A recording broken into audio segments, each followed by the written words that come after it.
اشهد ان محمدا عبده ورسوله صلوات الله وسلامه عليه وعلى اله وعلى اصحابه ومن اهتدى بهديه واستنى بسنته الى يوم الدين وبعد۔ عقیدہ واسطیہ کی شرح آپ کے سامنے ہوتی ہے۔ آج بھی انشاءاللہ شرح کی کوشش کریں گے، لیکن اس سے پہلے چونکہ ذی الحجہ کی شروعات ہو چکی ہے کہ بڑی فضیلت اور بڑی اہمیت ہے، اسی کی مناسبت سے چاہتے یہ ہیں کہ اس کے تعلق سے بھی ہماری کیا رہنمائی کی گئی ہے وہ بھی آپ لوگوں کے سامنے اس بات کو بیان کر دیا جائے۔ ذی الحجہ کے شروع کے 10 دن پورے سال کے بلکہ پوری دنیا کے سب سے بہتر دن ہیں، سب سے عظیم اور افضل دن ہیں، جیسا کہ اللہ کے رسول صلی اللہ علیہ وسلم کی حدیث ہے۔ اللہ رب العالمین نے ان دنوں کی سورہ فجر میں قسم کھائی ہے، والفجر ولیالٍ عشر۔ ان دنوں میں نیک اعمال اللہ رب العالمین کو دیگر دنوں کے مقابلے میں بہت زیادہ محبوب اور پسندیدہ ہیں۔ صحیح بخاری اور مسلم کی حدیث ہے کہ اللہ کے رسول صلی اللہ علیہ وسلم باتیں ہیں، ما من ایام العمل الصالح فیہن احب الی اللہ من ہذہ الایام العشر، کہ ان 10 دنوں کو چھوڑ کر کے کوئی دن ایسے نہیں ہیں جن دنوں میں نیک اعمال اللہ کو زیادہ محبوب ہوں۔ لوگوں نے کہا کہ الجہاد فی سبیل اللہ یا رسول اللہ، اے اللہ کے رسول صلی اللہ علیہ وسلم، کیا اللہ کی راہ میں جہاد کرنے سے بھی زیادہ ان دنوں میں نیک اعمال اللہ کو زیادہ محبوب ہیں؟ تو آپ نے فرمایا کہ ہاں، الا رجل خرج بنفسہ ومالہ فلم یرجع من ذلک بشیء، اللہ کی راہ میں جہاد کرنے سے بھی زیادہ افضل ہے ان دنوں میں نیک اعمال کرنا۔ ہاں، اگر کوئی ایسا غازی اور مجاہد ہے جو اپنی جان و مال لے کر کے جائے اور واپس نہ آئے، یعنی اللہ کی راہ میں شہید ہو جائے اور اس کا مال بھی اللہ کی راہ میں استعمال ہو جائے۔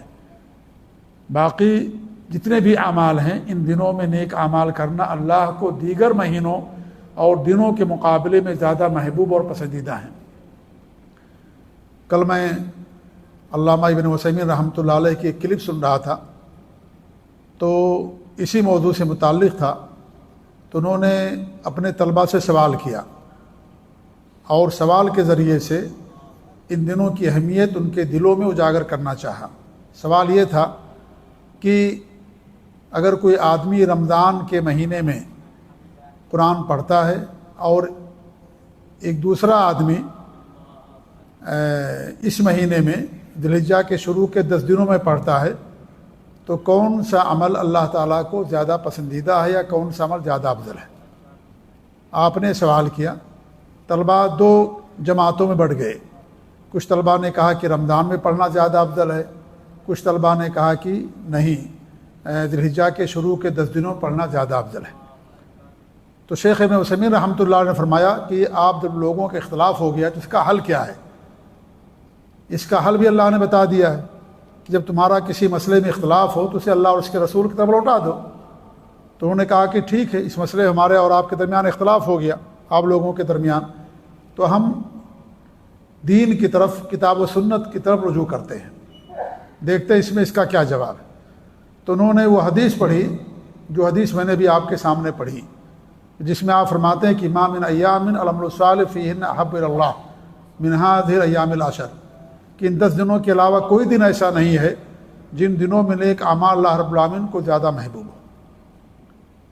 تو انہوں نے کہا کہ ہمیں اس کا جواب مل گیا، اور پھر انہوں نے یہ بھی کہا کہ ہو سکتا ہے یہ بات جو عوام الناس ہیں ان کے لیے بہت غریب ہو، بڑی عجیب ان کو لگتی ہو، لیکن جو علماء ہیں ان کو یہ بات عجیب نہیں لگتی ہے، کیونکہ اللہ کے رسول صلی اللہ علیہ وسلم کی حدیث ہے کہ ذی الحجہ کے شروع کے 10 دنوں میں تمام نیک اعمال اللہ کو زیادہ محبوب اور پسندیدہ ہیں۔ کہا کہ علماء کو یہ بات بتانی چاہیے، عوام الناس نہیں جانتے ہیں۔ عوام الناس کہیں گے کہ رمضان میں زیادہ افضل ہے، رمضان میں زیادہ پڑھنا بہتر ہے۔ تو انہوں نے کہا کہ نہیں، اللہ کے رسول کی حدیث یہ ہے کہ ذی الحجہ کے شروع کے 10 دنوں میں تمام نیک اعمال اللہ کو زیادہ محبوب اور پسندیدہ ہیں۔ جب زیادہ محبوب اور پسندیدہ، زیادہ افضل بھی ہیں، زیادہ اجر بھی اس کے اندر ملے گا۔ اس لیے اگر کوئی رمضان میں قرآن پڑھتا ہے اور ان دنوں پڑھتا ہے تو ان دنوں پڑھنے کا اس کو اجر اور ثواب زیادہ ملے گا۔ 5 وقتہ نماز آپ ہمیشہ پڑھتے ہیں، ان دنوں پڑھنے کا ثواب زیادہ ملے گا۔ سنتیں پڑھتے ہیں، تحیۃ المسجد پڑھتے ہیں، تحیۃ الوضو پڑھتے ہیں، چاشت کی نماز پڑھتے ہیں، صدقات و خیرات کرتے ہیں، ذکر و اذکار کرتے ہیں، صبح و شام کی دعائیں پڑھتے ہیں، جو بھی خیر اور نیکی کام کرتے ہیں، اگر ان دنوں میں کریں گے تو اللہ کو زیادہ محبوب اور پسندیدہ ہے اور دنوں کے مقابلے میں، کیونکہ یہ دن 10 دن جو ہیں پوری دنیا کے سب سے عظیم اور سب سے افضل دن ہیں، سب سے بہتر دن ہیں۔ ان دنوں میں نیک اعمال اللہ رب العالمین کو بہت زیادہ محبوب اور پسندیدہ ہے، اس لیے ان دنوں کی عظمت اور اہمیت کو ہم کو محسوس کرنا چاہیے۔ ان دنوں کے اندر انسان کو کثرت سے زیادہ صدقات و خیرات اور خیر اور بھلائی کا کام کرنا چاہیے، اور دنوں کے مقابلے میں زیادہ اجر ملے گا آپ کو۔ سنتیں اور دنوں میں پڑھتے ہیں، ان دنوں پڑھیں گے زیادہ اجر آپ کو ملے گا، اللہ کو زیادہ محبوب اور پسندیدہ ہے۔ تکبیر اور تحلیل خاص طور سے اب شروع ہو گیا ہے ذی الحجہ کا مہینہ، آپ بازار میں ہیں، راستے میں ہیں، گھر میں ہیں، تکبیر بلند کریں، اللہ اکبر اللہ اکبر لا الہ الا اللہ اللہ اکبر اللہ اکبر وللہ الحمد۔ یہ تکبیر ہیں جو ان دنوں کے اندر کہے جاتے ہیں، لا الہ الا اللہ الحمدللہ۔ اللہ کے رسول صلی اللہ علیہ وسلم کی حدیث ہے فَأَكْثِرُوا فِيهَا التَّكْبِيرَ وَالتَّحْمِيدَ وَالتَّهْلِيلَ، ان دنوں میں کثرت سے اللہ اکبر کہو، کثرت سے لا الہ الا اللہ کہو، کثرت سے الحمدللہ کہو۔ تو ان دنوں میں ان کو کرنے کے انسان کے لیے اجر اور ثواب زیادہ ہے۔ یہ دن پوری دنیا میں سب سے اہم اور عظیم دن ہیں، جو ذی الحجہ کے شروع کے 10 ایام۔ ان دنوں میں جو اعمال ہمارے لیے مسنون اور مستحب ہیں، انہیں میں سے قربانی ہے۔ بعض علماء کے نزدیک جو استطاعت رکھتا ہے اس کے لیے قربانی کرنا واجب ہے، لیکن اس میں صحیح مسئلہ یہ ہے کہ یہ سنت مؤکدہ ہے اور اس کو کرنا چاہیے، اس کو چھوڑنا نہیں چاہیے۔ ہمارے نبی نے کبھی قربانی نہیں چھوڑی ہے، نہ خلفائے راشدین نہ صحابہ نے، لہذا قربانی انسان کو کرنا چاہیے۔ جو انسان قربانی کا ارادہ رکھتا ہے اس کے لیے ایک حکم یہ ہے کہ جب تک وہ جانور ذبح نہ کر دے ذی الحجہ کی 10 تاریخ کو، اس وقت تک اس کے لیے بال اور ناخن کاٹنا حرام ہو جاتا ہے۔ اور یہ حکم اس شخص کے لیے ہوگا جو گھر کا سربراہ ہے، جو گھر کا مالک اور حکمراں ہے، حاکم ہے، گھر کا ذمہ دار ہے۔ وہ ذی الحجہ کی 1 تاریخ سے لے کر کے جب تک قربانی نہ کر لے اس وقت تک ناخن اور بال نہ کاٹے۔ وہ گھر کے دیگر افراد کے لیے حکم نہیں ہے، گھر کے جیسے اور دیگر افراد ہیں، بال بچے ہیں، بیوی ہیں، یا اس طریقے سے بہنیں ہیں، بھائی لوگ وغیرہ ہیں، سب ساتھ میں رہتے ہیں، تو اسی صورت میں ان کے لیے حکم نہیں ہے۔ یہ حکم اس شخص کے لیے ہے جو قربانی کر رہا ہے، جس کی طرف سے قربانی ہو رہی ہے، جو گھر کا مالک اور گھر کا ذمہ دار ہے، گھر کا جو سربراہ ہے، اس کے لیے حکم ہے کہ وہ بال اور ناخن نہ کاٹے جب تک کہ وہ قربانی نہ کر لے۔ اگر آپ سعودی عرب میں سعودی عرب کے اعتبار سے عمل کریں گے، اگر آپ ہندوستان میں ہیں، پاکستان کسی اور دوسرے ملک میں ہیں تو وہاں کے اعتبار سے عمل کریں گے۔ آپ مان لیجئے اس وقت سعودی عرب میں ہیں تو آپ پر یہ حکم لاگو ہو چکا ہے اگر آپ قربانی کا ارادہ کرتے ہیں، اور جب اپنے ملک میں جائیں گے قربانی کے دنوں میں تو اس کے مطابق آپ عمل کریں گے، کیونکہ ہمارے یہاں تاریخ 1 دن پیچھے ہے تو اس کے مطابق ہوگا۔ جب وہاں قربانی ہوگی تب اپنے بال اور ناخن آپ کٹا سکیں گے۔ تو انسان جہاں رہتا ہے اس کے مطابق اس کے اوپر حکم لاگو ہوتا ہے۔ اگر آپ شروع میں یہاں ہیں تو آج ہی سے بال اور ناخن نہیں کاٹنا اگر قربانی کا ارادہ ہے۔ اب آپ 2-4 دن کے بعد اپنے ملک چلے گئے، وہاں 1 دن بعد ہے قربانی یہاں کے مقابلے میں، یہاں کے اعتبار سے، تو جب وہاں قربانی ہوگی تب آپ کے لیے بال کاٹنا، ناخن کاٹنا حلال ہوگا قربانی کر لینے کے بعد اپنی طرف سے۔ تو یہ ایک حکم ہے، ایک مسئلہ ہے کہ جو گھر کا ذمہ دار ہے جب قربانی ہو اس کی طرف سے تو بال اور ناخن وہ نہیں کاٹے گا۔ انہی دنوں کے اندر انسان حج کرتا ہے۔ یہ بھی اللہ رب العالمین نے جو صاحب استطاعت ہے ان کے اوپر حج کو فرض کر دیا زندگی میں ایک بار، جیسا کہ اللہ کے رسول صلی اللہ علیہ وسلم کی حدیث ہے کہ آپ نے فرمایا کہ لوگوں اللہ نے تم پر حج فرض کر دیا، تم حج کرو۔ تو ایک صحابی کھڑے ہوئے، انہوں نے کہا کہ اللہ کے رسول صلی اللہ علیہ وسلم کیا ہر سال؟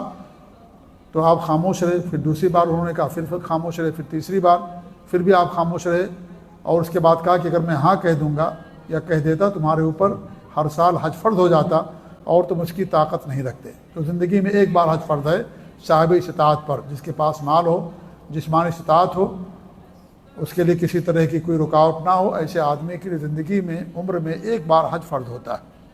تو یہ جو ایام میرے بھائیوں بہت اہم دن ہیں، بڑی فضیلت والے دن ہیں۔ ان دنوں کے اندر انسان کو اللہ رب العالمین کی بڑائی، ذکر و اذکار، خیر کا کام، نیکی کام، جو بھی عمل صالح کریں گے اللہ تعالیٰ آپ کو زیادہ اجر دے گا، اللہ کو زیادہ محبوب ہے۔ اور عمل صالح وہ ہوتا ہے جو انسان اخلاص کے ساتھ کرتا ہے اور نبی صلی اللہ علیہ وسلم کی سنت سے اس کا ثبوت ہوتا ہے، وہ عمل صالح ہے۔ بدعت اور خرافات یہ عمل صالح نہیں ہیں، وہ عمل جو اللہ کے رسول سے ثابت ہو، صحابہ ثابت ہو اور انسان اسے اخلاص کے ساتھ کرتا ہے، وہ عمل صالح کہلاتا ہے۔ تو وہ اللہ تعالیٰ کے ہاں ان دنوں میں بہت زیادہ محبوب ہے۔ تو یہ چند باتیں تھیں ماہ ذوالحجہ کی مناسبت سے، اس کے شروع کے 10 دنوں کی مناسبت سے، کہ ہمیں اور آپ کو ان دنوں کا اہتمام کرنا چاہیے، تکبیر کہنی چاہیے اور کثرت سے نیک اعمال انسان کو کرنا چاہیے۔ اللہ رب العالمین ہم سب کو توفیق دے، آمین رب العالمین۔ دوسرا جو موضوع ہے یا جس کے لیے ہر اتوار کو درس ہوتا ہے، وہ عقیدہ واسطیہ کی شرح ہے۔ عقیدہ واسطیہ کی شرح میں آج جو ہمارا موضوع تھا یا ہے وہ ہے کرامات اولیاء، اولیاء کی کرامات۔ لوگ ہمیں طعنہ دیتے ہیں کہ آپ لوگ اولیاء کی کرامات کو نہیں مانتے ہیں۔ ہم اولیاء کی کرامات کو مانتے ہیں، برحق سمجھتے ہیں، لیکن شرط یہ ہے کہ وہ اولیاء ہوں، اللہ کے نیک بندے ہوں۔ اولیاء ولی، اور ولی کون ہوتا ہے؟ جو متقی ہوتا ہے، موحد ہوتا ہے، متبع سنت ہوتا ہے، بدعات اور خرافات نہیں کرتا ہے، نمازوں کا پابند ہوتا ہے، شریعت کا پابند ہوتا ہے، مخلص ہوتا ہے۔ ایسے انسان کو ولی کہا جاتا ہے، ایمان اور تقوی والے، وہ ولی ہوتا ہے۔ کرامت کا مطلب ہوتا ہے خلاف عادت جو چیزیں ہیں ان کو کہا جاتا ہے، خلاف عادت، ٹھیک ہے، یعنی عادت نہیں ہے وہ، اور وہ بندے کے اوپر ظاہر ہو، ٹھیک ہے۔ اگر وہ خلاف عادت، جیسے مثال کے طور پر خلاف عادت کیا ہے؟ خلاف عادت جو عادت کے برعکس کوئی چیز ہو، عادت کے برعکس کوئی چیز ہو، جیسے مثال کے طور پر میاں بیوی ملتے ہیں تب اولاد ہوتی ہے، بغیر باپ کی اولاد ہو جائے۔ حضرت مریم علیہ السلام کو اللہ رب العالمین نے اولاد عطا فرمائی، خلاف عادت۔ اس طریقے سے آپ دیکھیں، آپ کی یعنی ہمارے نبی صلی اللہ علیہ وسلم کو کتنے سارے معجزے اللہ رب العالمین نے عطا کیا تھا۔ آپ کی انگلیوں سے پانی نکل جاتا تھا، یا اس طریقے سے آپ نے بکری کو اس کے تھن کو ہاتھ لگا دیا، تھن کے اندر دودھ آ گیا جبکہ اس کا تھن سوکھا ہوا تھا۔ آپ نے چاند کو اشارہ کر دیا، چاند کے 2 ٹکڑے ہو گئے۔ یہ ساری چیزیں خلاف عادت، جو عادت کے خلاف ہوں ان کو کیا کہتے ہیں؟ اس کو کرامت کہا جاتا ہے، ٹھیک ہے۔ اگر وہ نبی پر ظاہر ہوں اس کو معجزہ کہا جائے گا، اگر نبی کے لیے ظاہر ہوں اس کو معجزہ کہتے ہیں۔ اللہ رب العالمین بہت سارے معجزے عطا فرمائے انبیاء کو۔ حضرت موسیٰ علیہ السلام لاٹھی مار دیا، سمندر کے اندر راستہ بن گیا، ہے کہ نہیں ہے؟ عیسیٰ علیہ السلام بتا دیتے تھے کہ گھر میں کیا چھوڑ کر کے آئے ہو، آپ نے کیا کھانا کھایا ہے، مردے کو زندہ کر دیتے تھے اللہ تعالیٰ کے حکم سے۔ کوئی اندھا ہوتا تھا اس کی آنکھ پر آپ ہاتھ پھیر دیتے تھے، اس کی بینائی واپس آ جاتی تھی۔ حضرت عیسیٰ علیہ السلام کو اللہ نے معجزہ دیا۔ ہمارے نبی صلی اللہ علیہ وسلم کو بہت سارے معجزات اللہ رب العالمین نے عطا کیا۔ حضرت علی رضی اللہ عنہ کی آنکھ آئی ہوئی تھی، آپ نے ان کی آنکھ پر اپنا لعاب لگا دیا، ان کی آنکھ درست ہو گئی۔ آپ پڑھیں گے اس پر باقاعدہ علماء نے کتابیں لکھی ہیں ہمارے نبی کی معجزات پر۔ ہمارے نبی صلی اللہ علیہ وسلم جس ٹہنی کو لے کر کے خطبہ دیا کرتے تھے، جب آپ کے لیے ممبر بنا دیا گیا تو ٹہنی روتی تھی، اس سے آواز آتی تھی، یہ آپ کے لیے معجزہ تھا۔ یہ خلاف عادت چیز ہے یہ کہ ٹہنی جو سوکھی ہوئی ہے اس سے آواز آئے۔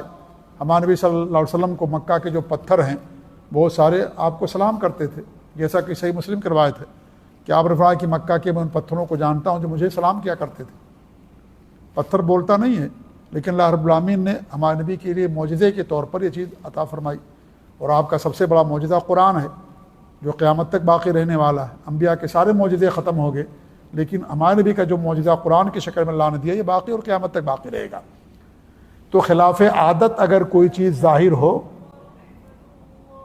اگر وہ نبی کے ہاتھ پر ظاہر ہو تو اس کو معجزہ کہا جاتا ہے، اور اگر وہ ولی اللہ کا نیک بندہ ہے اس کے ہاتھ پر ظاہر ہو تو اس کو کرامت کہا جاتا ہے۔ کرامت مطلب اللہ کی طرف سے اس کے لیے اعزاز ہے، یہ اللہ رب العالمین کی طرف سے اس کے لیے عزت ہے۔ اگر وہ ولی ہے، متقی ہے، پرہیزگار ہے، موحد ہے، متبع سنت ہے، تب یہ چیز اس کے لیے کرامت ہے۔ اور یہ کرامت قرآن کے اندر بھی اللہ نے بیان کیا، حدیثوں کے اندر بیان کی گئی ہے، اور یہ قیامت تک باقی رہنے والی چیز ہے کہ اللہ رب العالمین اپنے نیک بندوں پر کچھ چیزیں ایسی ظاہر کر دیتا ہے جو خلاف عادت ہوتی ہیں، عادت کے برعکس ہوتی ہیں، پہلے زمانے میں بھی ہوا اور قیامت تک یہ چیز ہوگی، لہذا یہ برحق ہے، اس پر ہم ایمان رکھتے ہیں۔ قرآن میں اللہ رب العالمین نے اصحاب کہف کا واقعہ بیان کیا نا، جس کو ہر جمعہ کو ہم لوگ پڑھتے ہیں۔ 309 سال تک وہ لوگ اپنے غار میں سوئے رہے، نہ انہیں بھوک لگی، نہ ان کے جسم سڑے، نہ انہیں دھوپ لگتی تھی، نہ انہیں بھوک لگتی تھی، 309 سال۔ ٹھیک ہے، یہ کرامت ہے کہ نہیں کرامت ہے؟ یہ سب کے سب موحد لوگ تھے، نوجوان چند، اور ان کے علاقے میں پورا شرک تھا، ان لوگوں نے اپنا علاقہ و ملک چھوڑ دیا، جا کر کے غار میں پناہ لیا، 309 سال تک وہ سوئے رہے۔ کتنی بڑی کرامت ہے ان کے لیے۔ جب وہ لوگ بیدار ہوئے تو اس کے بعد پتہ چلا کہ پورا ملک موحد ہو گیا، سارے کے سارے اسلام لے آئے ہیں، مسلمان ہو گئے۔ تو 309 سال تک وہ زندہ رہے باقاعدہ۔ ہم اگر 12-13 گھنٹہ سو جائے تو ہماری پیٹھ درد کرنے لگتی ہے کہ نہیں؟ بہت سو لیا یار، پیٹھ درد کر رہی، چلو بیٹھ جاتے ہیں، انسان بیٹھ جاتا ہے۔ 309 سال تک وہ غار کے اندر سوئے رہے، کروڑ بدلتے رہے، سوئے رہے، اور اس طریقے سے دھوپ ان کو نہیں لگتی تھی۔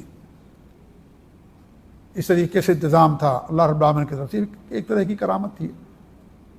تو کرامت پہلے بھی ہوئی ہے، انبیاء کے اوپر ظاہر ہو معجزہ، انبیاء کے علاوہ نیک لوگوں پر ہو، اس کو کرامت کہا جاتا ہے۔ تو قرآن میں اللہ رب العالمین نے اس کو بیان کیا ہے۔ اس لیے حضرت مریم کے بارے میں نے بتایا، دیکھیے مریم علیہ السلام کے پاس باقاعدہ ان کے پاس ہر طرح کے پھل موجود ہوتے تھے۔ زکریا علیہ السلام ان کے پاس جاتے، دیکھتے ہر قسم کا میوہ ان کے پاس موجود ہے۔ یہ ان کے لیے کرامت تھی، حضرت مریم علیہ السلام کے لیے۔ جب حضرت عیسیٰ علیہ السلام کی ولادت کا وقت آیا تو انہوں نے کھجور کو ہاتھ سے پکڑا اور باقاعدہ کھجور جو ہے گرنے لگے، کھجور گرنے لگے۔ حضرت مریم علیہ السلام کے اعزاز میں اللہ رب العالمین ان کے لیے ظاہر فرمایا۔ تو جو متقی اور جو ولی ہوتا ہے وہ اعلان نہیں کرتا ہے، اس کو پتہ نہیں رہتا کہ ہمارے ساتھ کیا ہوگا۔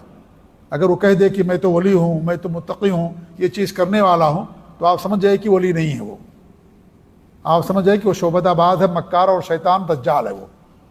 اگر کوئی بتا کر کے کرے کہ میں یہ کرامت دکھانے والا ہوں، وہ کرامت نہیں ہوگی، وہ سب شیطان کے پجاری ہوتے ہیں، اور شیطان ان کے ذریعے ساری چیزیں کراتا ہے۔ جو متقی ہوگا، ولی ہوگا، وہ نہیں کہے گا کہ میں چیز تمہارے لیے ظاہر کرنے والا ہوں۔ ہمارے نبی سے لوگ معجزے مانگتے تھے، اللہ تعالیٰ سے آپ دعا کرتے تھے، آپ نے کبھی نہیں کہا کہ میں تمہارے لیے معجزہ یہ ظاہر کر دیتا ہوں، نہیں، کبھی نہیں کہا۔ اللہ رب العالمین نے آپ کے ہاتھ پر جاری فرمایا۔ تو جو ولی اور نیک بندہ ہوتا ہے کبھی دعویٰ نہیں کرتا ہے کہ میں متقی ہوں، ولی ہوں۔ اگر دعویٰ کر لیا تو وہ متقی نہیں، فاجر و فاسق بندہ ہے وہ۔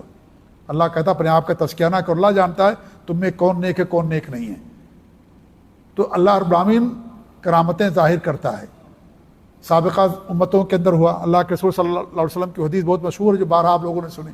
3 بندے کہیں گے، غار کا راستہ بند ہو گیا، تینوں نے اپنی نیکیاں اللہ کے سامنے بیان کی، تو اللہ رب العالمین نے غار کو ہٹا دیا ان کے سامنے سے۔ یہ بھی کرامت تھی، اللہ رب العالمین کی مدد فرما دی۔ کرامت یہی ہوتا ہے کہ ان کی مدد کے لیے یا حق کو ظاہر کرنے کے لیے، حق کو غلبہ کے لیے، ان سے کسی پریشانی کو دور کرنے کے لیے اللہ تعالیٰ کوئی چیز ان کے اوپر ظاہر کر دے، اسی کو کرامت کہا جاتا ہے۔ تو یہ چیز پہلے ہوئی اور یہ چیز قیامت تک ہوگی۔ صحابہ کے درمیان کتنے ایسے واقعات پیش آئے، کرامت کے بہت سارے واقعات پیش آئے صحابہ کے درمیان۔ حضرت عمر فاروق رضی اللہ تعالیٰ عنہ خطبہ دے رہے تھے، اور آپ نے ایک لشکر بھیجا تھا عراق کے علاقے میں، اور ان کے کمانڈر تھے ساریہ بن زنیم رضی اللہ تعالیٰ عنہ۔ فارسیوں سے مقابلہ تھا، اب وہ ان کا لشکر چاروں طرف سے ان لوگوں دشمنوں نے گھیر لیا۔ اللہ رب العالمین نے حضرت عمر فاروق رضی اللہ تعالیٰ عنہ کو دکھا دیا وہ علاقہ، اور منبر پر خطبہ دے رہے ہیں، اور اس کے بعد کہ یا ساریۃ الجبل، یا ساریۃ الجبل، اے ساریہ تم پہاڑ کے دامن میں چلے جاؤ، وہاں جا کر کے تم اپنے آپ کو اسے وہاں چلے جاؤ سارے لوگ۔ جب وہ لوگ وہاں ان کی آواز باقاعدہ وہاں سنی گئی، حضرت عمر فاروق رضی اللہ تعالیٰ عنہ کی آواز سنی حضرت ساریہ نے، اور یہ حدیث صحیح ہے، امام البانی رحمۃ اللہ علیہ کی سند کو اور بہت سارے علماء نے اس کی سند کو صحیح قرار دیا ہے۔ تو انہوں نے آواز سنی اور وہ پہاڑ کے دامن میں چلے گئے، اور اس طریقے سے پیچھے سے دشمن وار کرنے کا معاملہ ختم ہو گیا۔ یہ خطرہ تھا پیچھے دشمن حملہ کرے گا، تو وہ پناہ ایسی جگہ چلے گئے کہ پیچھے سے دشمن حملہ کرنے کا خطرہ ختم ہو گیا، اللہ رب العالمین نے اس کے اندر ان کو فتح حاصل کرائی، فتح دلائی اللہ رب العالمین نے۔ یہ کرامت تھی حضرت عمر فاروق رضی اللہ تعالیٰ عنہ کے لیے۔ ایک دو صحابی عباد بن بشر اور اسید بن حضیر اللہ کے رسول صلی اللہ علیہ وسلم کے پاس بیٹھے ہوئے تھے، اور اندھیری رات تھی، کڑک اور بجلی، تو پھر ہمارے نبی کے پاس سے جانے لگے۔ تو اندھیری رات، آج تو لائٹ ہے سب کچھ، اس زمانے میں ساری چیزیں نہیں تھیں، ان کے پاس سوٹا تھا، تو اس سوٹے سے باقاعدہ روشنی نکل رہی تھی، اور جب وہ گھر پہنچ گئے اس کے بعد روشنی ختم ہو گئی، روشنی ختم ہو گئی۔ عباد بن بشر اور اسید بن حضیر رضی اللہ تعالیٰ عنہ، یہ صحیح حدیثیں ہیں۔ تو یہ کرامت اس کو ہم مانتے ہیں، جو اللہ کے نیک بندے اللہ رب العالمین کے لیے ظاہر کرتا ہے۔ اس طریقے سے بہت سارے واقعات ہیں، اگر آپ پڑھیں گے تاریخ کے اندر یا حدیثوں کے اندر ایسے بہت سارے واقعات آپ کو ملیں گے۔ جریج کا واقعہ پہلے زمانے کا بھی آپ لوگوں نے سنا ہوگا، ہے نا؟ ان پر ایک عورت نے الزام لگا دیا، وہ کسی اور چرواہے کے ساتھ جاتی تھی وہ، اور چرواہے سے لڑکا حمل ٹھہر گیا، اور جریج بہت نیک انسان تھے، ان کی ماں ان سے ملنے آتی تھی، بلاتی تھی، وہ نماز میں ہونے کی وجہ سے ان کو جواب نہیں دے پاتے تھے۔ انہوں نے بد دعا کر دیا کہ اللہ تعالیٰ جب تک اس کی رسوائی نہ ہو، ذلت نہ ہو، اس کی موت نہ ہو۔ اب وہ جہاں ان کی کٹیا تھی، جہاں وہ رہتے تھے، عبادت کرتے تھے، وہیں پر ایک چرواہا رہتا تھا، تو ایک عورت تھی جو چرواہے کے پاس آتی تھی، حمل ٹھہر گیا۔ لوگوں نے پوچھا یہ بچہ کس کا؟ کہا کہ جریج کا ہے۔ اس نے جو ہے اعلان بات کہی تھی، لوگ غصے میں آ گئے کہ وہ تو لوگوں کے سامنے ڈھونک کرتا ہے کہ میں بہت متقی ہوں، نیک ہوں، اور اس طریقے کا، اور عورت کو اس نے اپنے برے عمل سے اسے حمل والی کر دیا، اس کو حمل ٹھہر گیا، نعوذ باللہ من ذالک۔ انہوں نے کیا کہ اس کو مارا بھی، اس کی جو کٹیا تھی اس کو کٹیا بھی گرا دیا۔ تو انہوں نے پوچھا کیا ماجرا؟ کہا کہ ماجرا یہ ہے کہ یہ تم اس کے باپ ہو، اس بچے کے۔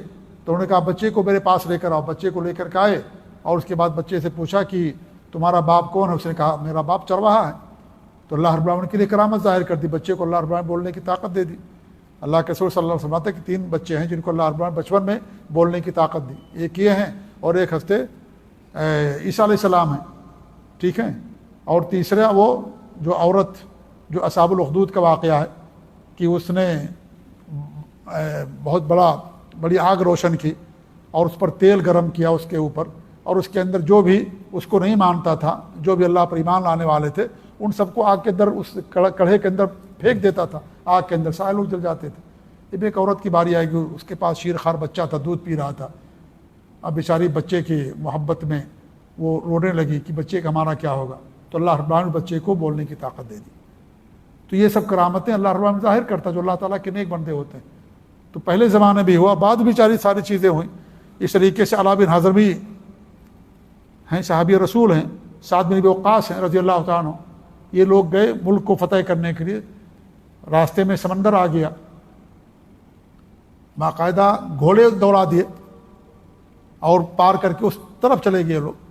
اللہ رب العالمین نے کرامت ظاہر فرمائی دونوں کے، علا بن حضرمی کے لیے اور سعد بن ابی وقاص کے لیے، پورے لشکر کے لیے اس طریقے سے۔ تو یہ اللہ رب العالمین کرتا ہے اس طریقے سے جو اللہ تعالیٰ کے نیک بندے ہوتے ہیں۔ ایک جبلہ بن اسم ایک تابعی ہیں، اور ان کا گھوڑا گم ہو گیا، بعض روایتوں کے اندر گھوڑا مر گیا ان کا، اب ان کو واپس آنے کے لیے ان کے پاس کوئی سواری نہیں تھی، اللہ تعالیٰ سے دعا کی، اللہ رب العالمین نے گھوڑے کو زندہ کر دیا، اور اس کے بعد گھوڑے بیٹھے اور گھر پہنچے گھوڑا مر گیا۔ ایسے بہت سارے واقعات ہیں جو تاریخ کتابوں کے اندر، حدیث کتابوں کے اندر موجود ہیں۔ خالد بن ولید رضی اللہ تعالیٰ کو زہر دیا گیا، لیکن زہر ان کے اوپر اثر نہیں ہوا، اس کا اثر نہیں ہوا زہر کا، حالانکہ زہر انسان کھاتا ہے پیتا تو مر جاتا ہے، لیکن ان کے اوپر اثر نہیں ہوا۔ سعید بن زید ایک صحابی ہیں، انہوں نے ایک عورت پر بد دعا کر دی، اس کی وفات ہو گئی۔ حسن بصری رحمۃ اللہ علیہ کے بارے میں آتا ہے کہ خارجی تھا جو انہیں بہت ستاتا تھا، بد دعا کر دیا انہوں نے، اور اس کے بعد اسی وقت اس آدمی کی موت ہو گئی۔ حسن بصری رحمۃ اللہ علیہ اس آدمی پر بد دعا کر دیا اس کے ظلم سے تنگ آ کر کے۔ تو اللہ کے جو نیک بندے ہوتے ہیں، اللہ رب العالمین کی دعاؤں کو سنتا ہے، اور اللہ رب العالمین ان کے اوپر ایسی چیزیں ظاہر کرتا ہے، تو اس کو کرامات کہا جاتا ہے۔ ہم اس بات کو مانتے ہیں، ہمارا اس پر ایمان ہے، برحق ہے، قرآن میں اللہ نے بیان کیا ہے، کیسے انکار کر سکتے ہیں؟ اللہ کے رسول صلی اللہ علیہ وسلم حدیثوں بیان کیا، صحابہ کتنے واقعات ہیں، صحیح بخاری کے اندر ہے، مسلم کے اندر ہے، ابو داؤد ترمذی نسائی ابن ماجہ کے اندر واقعات، کون انکار کر سکتا ہے؟ لہذا ہم کرامات کو مانتے ہیں، لیکن شرط یہ کہ اولیاء اللہ کے نیک بندوں کے ساتھ ہونا چاہیے۔ تو جو چیزیں خلاف عادت ہوتی ہیں اگر انبیاء کے ساتھ ہو وہ معجزہ، اور اگر انبیاء کے علاوہ کوئی دوسرے ہوں، نیک بندے ہیں اللہ کے ولی متقی پرہیزگار، ان کے لیے کیا ہے وہ کرامت ہے۔ اور تیسرا اگر کوئی بندہ ہے جس کے ساتھ ایسا ہوتا ہے جو نیک اور ولی نہیں ہے تو سب شیطانی چالیں ہیں، شیطان کی طرف سے ہوتی ہیں۔ شرک کرنے والا، قبروں کا پجاری، بدعات کا رسیا، نماز نہیں پڑھتا، داڑھی نہیں ہے، چرس کھاتا ہے کہ نہیں ہے؟ بہت سارے ایسے ہمارے یہاں، ہمارے علاقوں کے اندر، ہمارے ملکوں کے اندر اپنے آپ کو بہت بڑا ولی کہتے ہیں، نہ نماز پڑھیں گے، لمبی لمبی موچھیں اور لمبے لمبے کپڑے ٹخنے سے نیچے، اور ان کو کلمہ تک نہیں آتا، قبروں کے مجاور بنے بیٹھے ہوئے ہیں۔ ان سے پوچھو کلمہ کسے کہتے؟ کلمہ بھی پڑھنا نہیں آتا ان کو، اسلام کے ارکان بتائیے بھی نہیں معلوم ہے، لوگوں کی بگڑیاں بناتے ہیں، لوگوں کی جو ہے قسمتیں سدھارتے ہیں، نعوذ باللہ من ذالک۔ تو ایسے لوگوں پر بھی خلاف عادت بہت ساری چیزیں ظاہر ہوتی ہیں، لیکن وہ کون کرتا ہے؟ وہ شیطان کرتا ہے وہ۔ اس لیے امام شافعی رحمۃ اللہ علیہ کے قول یاد رکھ لیجئے، بہت پیارا قول، وہ کہتے ہیں اگر کسی انسان کو ہوا میں اڑتے ہوئے دیکھو یا پانی پر چلتے ہوئے اور تیرتے ہوئے، اس کو پانی پر چلتے ہوئے اس کو دیکھو تو اس سے دھوکہ نہ کھانا، اس کے عمل کو کتاب اللہ اور سنت رسول پر پیش کرو۔ اگر اس کا عمل کتاب اللہ سنت رسول کے مطابق ہے تو یہ کرامت ہے، اگر کتاب اللہ سنت رسول کے مطابق وہ نہیں ہے، وہ بدعات اور خرافات کرتا ہے، تو یہ شیطان کی طرف سے ہے۔ وہ شیطان کو اللہ نے طاقت دی ہے، شیطان اڑتا ہے، آپ کو بھی اڑا کر کے لا کر کے مکہ میں اور جہاں چاہے لے جا سکتا ہے آپ کو، شیطان کر سکتا ہے ایسا۔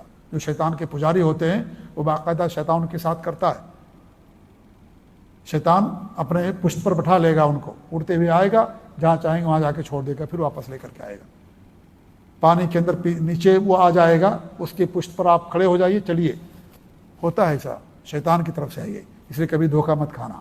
امام شافعی رحمۃ اللہ کے قول ہمیشہ یاد رکھنا کہ جب تک اس کا عمل کتاب اللہ اور سنت رسول کے مطابق نہیں ہے، جب تک وہ صحیح عقیدے کا نہیں ہے، اس وقت تک اس کے کسی بھی عمل سے دھوکہ مت کھانا۔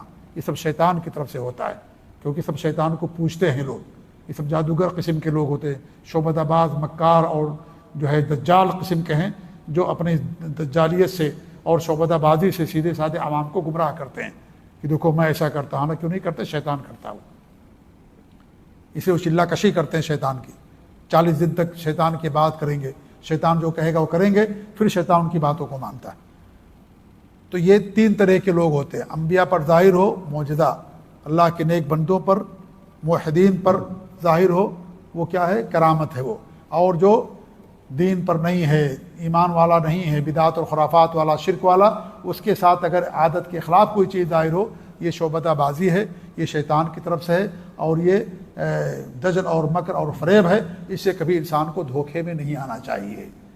یہ نہ سمجھیے کہ وہ نیک انسان ہے، پارسا انسان نہیں، وہ بہت ہی زیادہ گمراہ انسان ہے جس کے اوپر اس طرح کی چیزیں ہوتی ہیں۔ تو یہ کرامات کے تعلق سے چند باتیں تھیں، انشاءاللہ بعد میں مزید تفصیل آپ کے سامنے آئیں گی، اور آج یہ آخری درس ہے، اب اس کے بعد بقرعید کے بعد انشاءاللہ درس ہوگا، آنے والا منگل درس نہیں ہوگا، اس کے بعد جو ہے بقرعید کے بعد انشاءاللہ دوبارہ ہم درس کی شروعات کریں گے۔ اللہ تعالی ہم سب کو اپنی حفاظت میں رکھے، اور اللہ رب العالمین ہم سب کو نیک اعمال کرنے کی توفیق دے، آمین۔ وصلی اللہ علی محمد وعلی آلہ وصحبہ اجمعین، والسلام۔